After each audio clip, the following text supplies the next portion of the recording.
நிகழ்வுகளை மாவட்ட செய்திகள் பகுதியில் பார்க்கலாம்.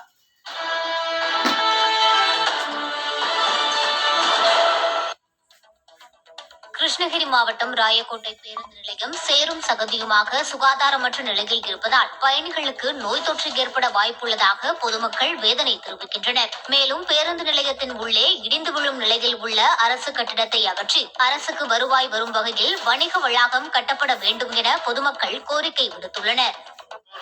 இடியோட கண்டிஷன், அதாவது என்னைக்கு இடியோன்னு சொல்ல முடியாது. அது மழை வரும்போது அது ரொம்ப பயமா இருக்குது. அதுக்கு பின்னாடி தான் நாங்கள் ஆட்டோ ஸ்டாண்ட் நிப்பாட்டிட்டு இருக்கோம்.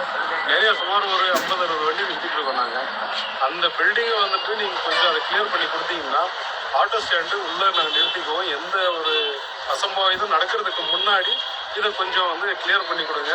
பஸ் ஸ்டாண்டு வந்து ரொம்ப சுகாதார சீர்கேடாக இருக்குது. எங்கே பார்த்தாலும் நோய் நொடின்னு சொல்லிட்டு எல்லாம் நிறையா வந்துட்டு இருக்குது. இதெல்லாம் கொஞ்சம் தடுக்கிற வகையில் நீங்கள் கொஞ்சம் க்ளீன் பண்ணி கொடுத்தீங்கன்னா நாங்கள் ரொம்ப மகிழ்ச்சியாக இருக்கும்.